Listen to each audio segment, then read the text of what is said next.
সে অনেক দিন আগের কথা। এক জঙ্গলের মধ্যে এক বিশাল সিংহ ঘুমাচ্ছিল। পাশেই খেলা করছিল এক ছোট্ট ইঁদুর।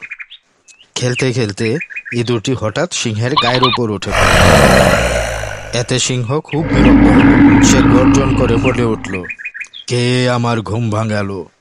এত সাহস তোমার! আমি তোমাকে এক্ষুনি মেরে ফেলবো।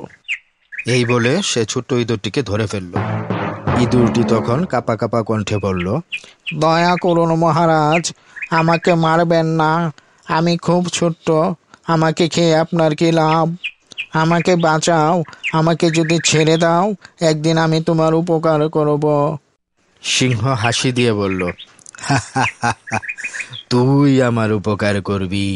তুই এত ছোট। আচ্ছা, যা, আজ তোকে ছেড়ে দিলাম, যা পালা। এই বলে সিংহ ইঁদুরটিকে ছেড়ে দিল। তখন ইঁদুরটি দৌড়ে সেখান থেকে চলে গেল।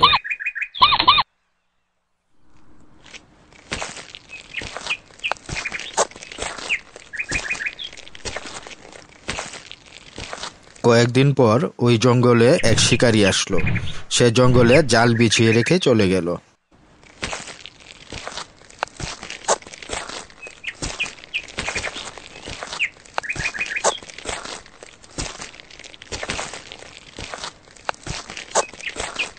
এদিক দিয়ে সিংহ ঘুরতে ঘুরতে সেই জালে গিয়ে আটকে গেল।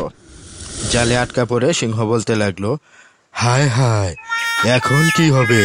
কে আমাকে বাঁচাবে? এই কথা বলে সিংহ গর্জন করতে লাগলো। সিংহের গর্জন শুনে সেই ছোট্ট ইঁদুর এসে হাজির হলো। ইঁদুর তখন বলল, ভয় পেও না মহারাজ, আমি আছি, আমি তোমাকে উদ্ধার করব। এই বলে ইঁদুর তার ধারালো দাঁত দিয়ে জাল কাটতে শুরু করলো। কিছুক্ষণের মধ্যেই সিংহ মুক্ত হয়ে গেল।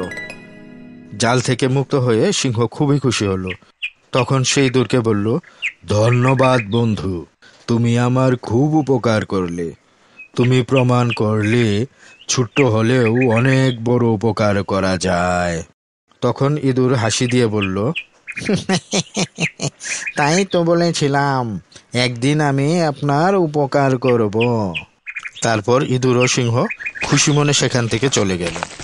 এই গল্প থেকে আমরা শিখতে পারলাম, কারো ক্ষমতা বা আকারকে ছোট করে দেখা উচিত নয়।